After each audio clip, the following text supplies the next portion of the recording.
Bismillahirrahmanirrahim. Assalamualaikum warahmatullahi wabarakatuh.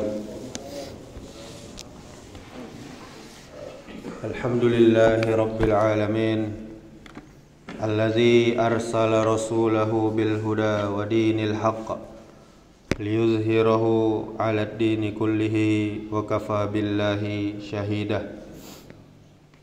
Asyhadu an la ilaha illallah wahdahu la syarikalah wa ashhadu anna Muhammadan abduhu wa rasuluh, amma ba'du. Bapak Ibu kaum muslimin, kaum muslimat, jamaah salat subuh yang dimuliakan Allah Subhanahu wa taala. Kita kembali bersyukur kepada Allah, memperbanyak pujian kepada Allah atas nikmat, rahmat dan ampunannya. Kita masih bisa mengerjakan ibadah kepada Allah, melaksanakan ketaatan kepada Allah, mengerjakan perintah Allah, dan kemudian menjauhi larangannya. Kemudian salawat serta salam semoga selalu tercurahkan untuk junjungan kita, yakninya Nabi Muhammad sallallahu alaihi wasallam, dengan mengucapkan Allahumma salli wa sallim wa barik ala Muhammadin wa ala alihi wa ashabihi ajma'in. Bapak Ibu kaum muslimin, kaum muslimat, jamaah subuh yang dirahmati Allah Subhanahu wa taala. Kehidupan dunia ini bagaikan bunga yang dipetik kemudian layu. Dalam Al-Qur'an, tepatnya surah Toha ayat 131, Allah Subhanahu wa taala berfirman, wala tamuddanna ainaika ila ma matta'na bihi azwajam minhum zahratal hayatid dunya linaftinahum fihi wa rizqu rabbika khairu wa abqa. Allah Subhanahu wa taala berfirman, dan janganlah kamu tujukan kedua matamu kepada apa yang telah kami berikan kepada golongan-golongan dari mereka sebagai bunga kehidupan dunia, untuk kami uji mereka dengan dunia tersebut. Dan karunia Tuhan kamu, Rabb kamu, adalah lebih baik dan lebih kekal. Sementara mengenai hal ini juga Imam Bukhari di nomor 1465 dan Imam Muslim di nomor 1052 meriwayatkan dari sahabat Abu Sa'id Al-Khudri radhiyallahu anhu. Dia berkata, Rasulullah sallallahu alaihi wasallam duduk di mimbar, sedangkan kami duduk di sekeliling beliau. Kemudian beliau bersabda, sesungguhnya di antara yang aku khawatirkan pada diri kalian setelah meninggalnya aku nanti adalah dibukakannya bunga dunia dan pernak-perniknya untuk kalian. Kemudian pada ayat dan hadis tersebut, kehidupan dunia diibaratkan sebagai bunga. Pertanyaannya, apakah hubungan antara dunia dan bunga sehingga bunga dijadikan sebagai sampel, sebagai ibarat kehidupan dunia ini? Jawabannya dapat kita telaah. Di antaranya, ketika suatu tanaman yang hendak mengeluarkan buahnya biasanya diawali dengan kemunculan bunga. Kadangkala bunga itu terlihat indah dan di saat yang lain terlihat begitu menawan. Bahkan terkadang tidak sedikit orang yang memandangnya mempunyai keinginan, berhasrat untuk memetiknya, mengambilnya, kemudian membawanya pergi.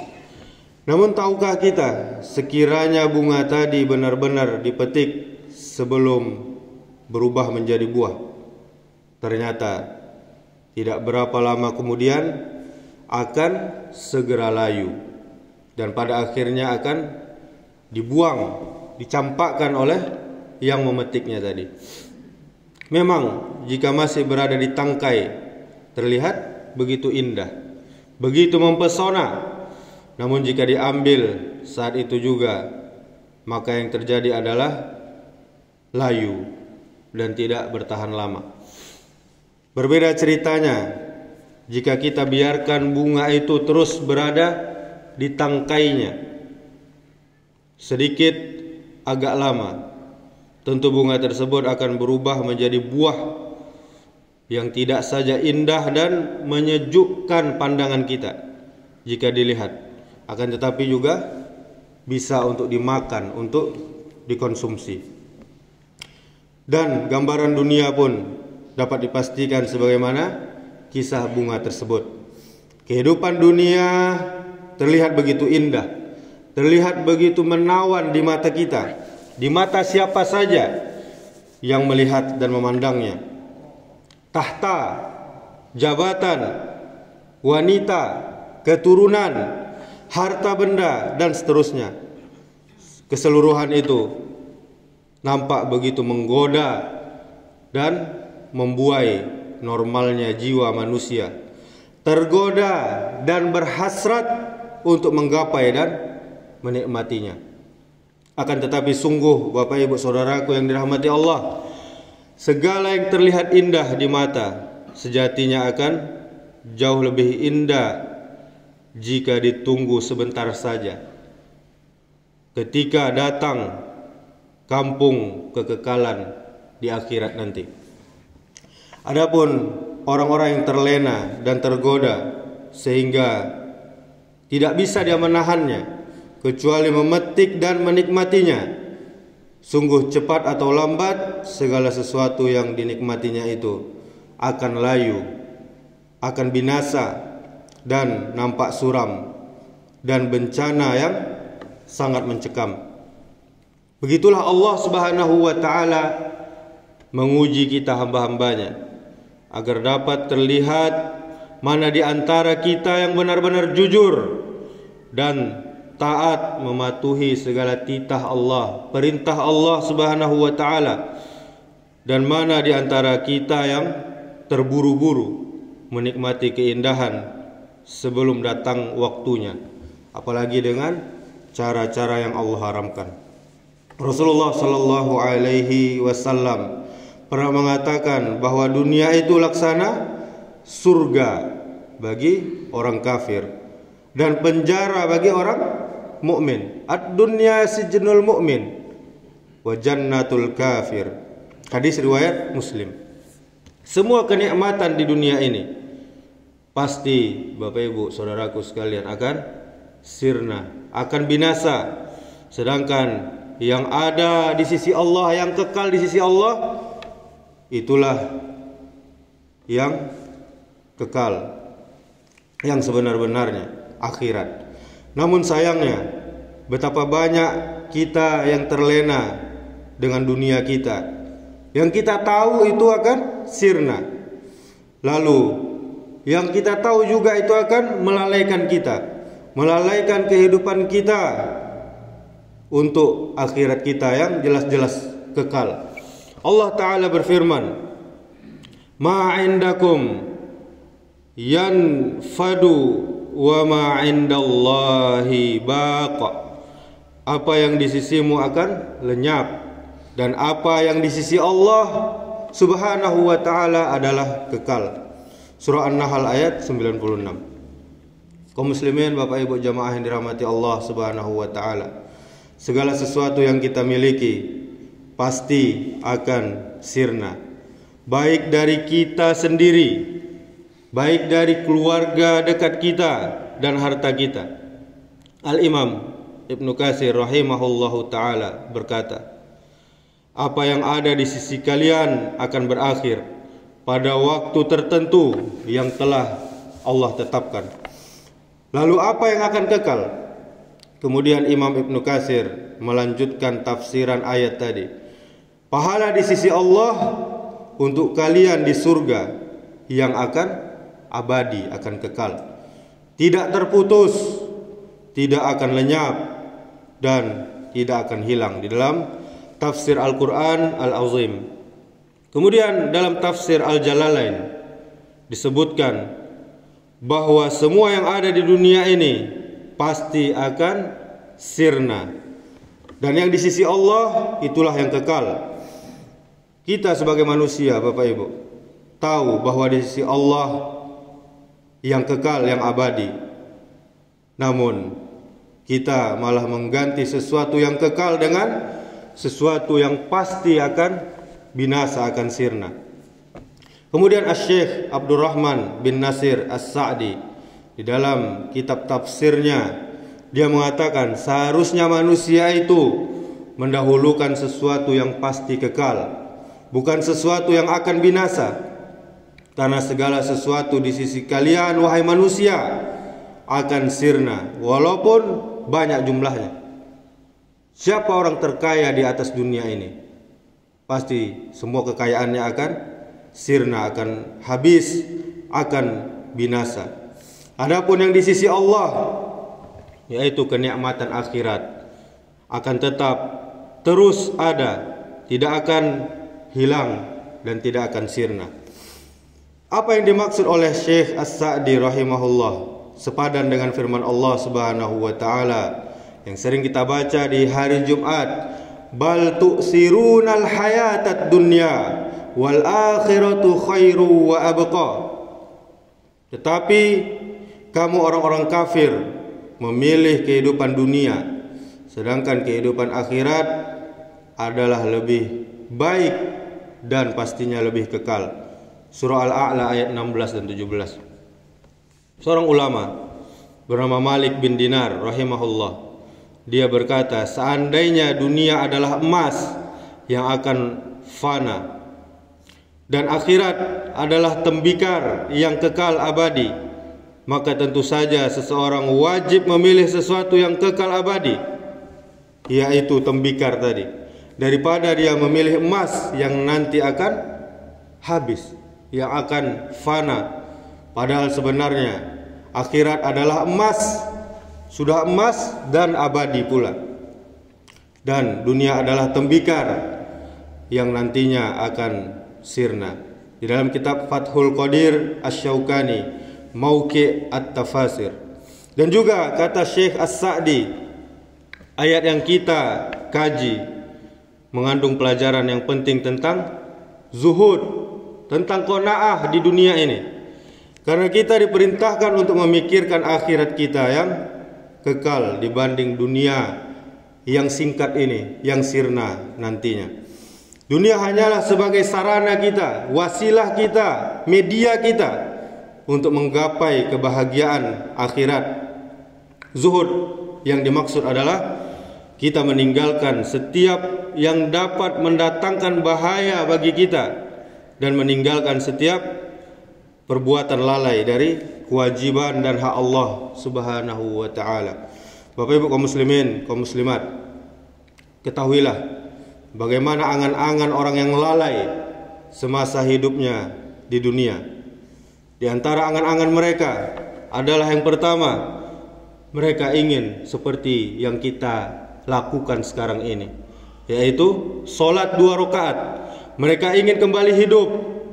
Mereka sudah meninggal, tapi mereka berangan-angan mereka ingin hidup kembali ke dunia, kemudian melaksanakan sholat 2 rakaat saja.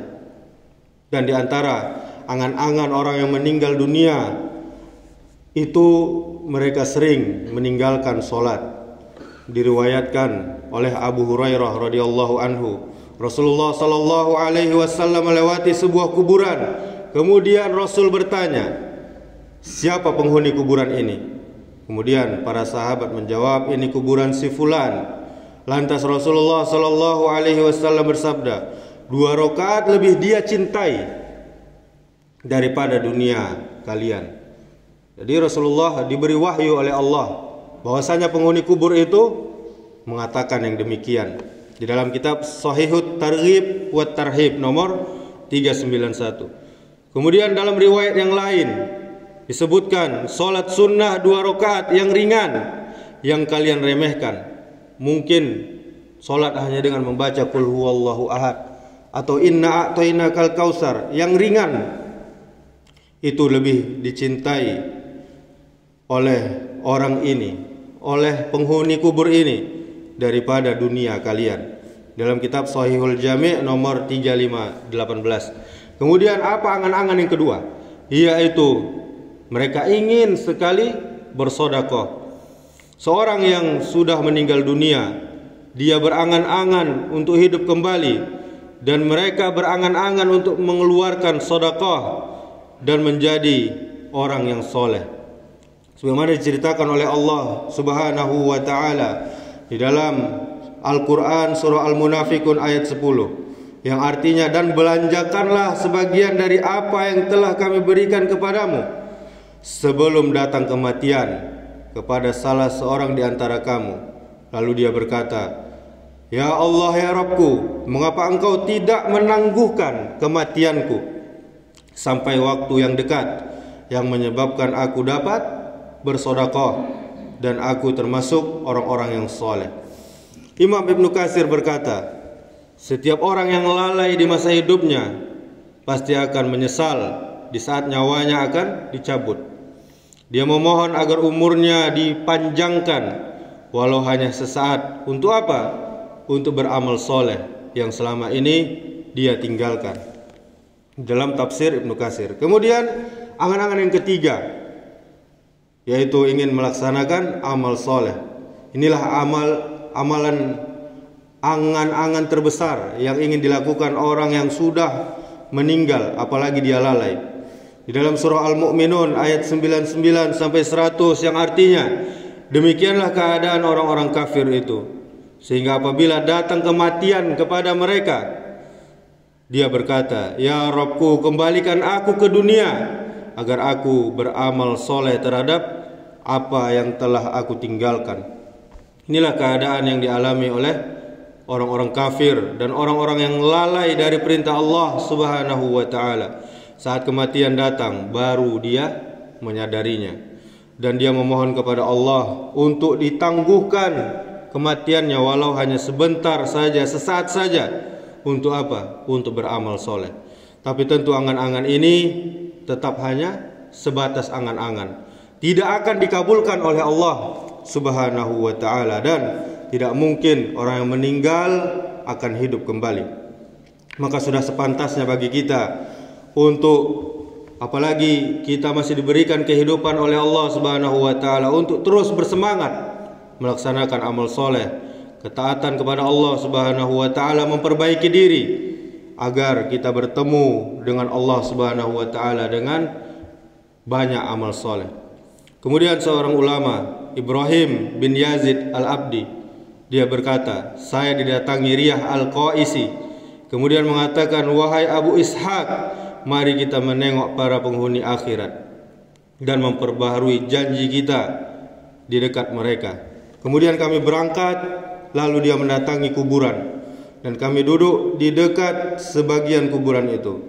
Dia berkata, wahai Abu Ishaq, kira-kira apa yang menjadi angan-angan mereka? Seandainya dikatakan kepada mereka, berangan-anganlah. Kemudian aku menjawab, demi Allah, mereka akan berharap dikembalikan ke dunia, kemudian menikmati bahagianya, taat kepada Allah Subhanahu wa ta'ala, dan mereka berusaha memperbaiki diri. Kemudian dia mengatakan, inilah kita masih hidup. Kemudian dia bangkit, dan setelah itu dia semakin semangat beribadah. Kemudian tidak beberapa lama dia meninggal dunia. Ini dalam kitab Iqazdu Ulil Himam Al-Aliyah halaman 357. Kemudian Muhammad bin Umairah rahimahullahu ta'ala berkata, seandainya seorang hamba sujud kepada Allah dari semenjak dia dilahirkan sampai dia tua sebagai bentuk ketaatannya kepada Allah Subhanahu wa ta'ala, niscaya di hari kiamat dia akan menganggap amalan itu yang dia sujud dari lahir sampai dia tua, dia akan menganggap amalan itu hanyalah sedikit. Dia juga berangan-angan untuk dikembalikan ke dunia, dan dia ingin bisa menambah pahalanya dan ganjarannya dari Allah Subhanahu wa taala dalam kitab Musnad Imam Ahmad. Semoga kita semua termasuk orang-orang yang bisa memanfaatkan waktu hidup kita di dunia ini untuk beramal soleh. Semoga kita termasuk hamba Allah yang menjadikan akhirat sebagai tujuan kita yang mulia. Demikianlah, subhanakallahumma wa bihamdika asyhadu an la ilaha illa anta astaghfiruka wa atubu ilaik. Wassalamualaikum warahmatullahi wabarakatuh.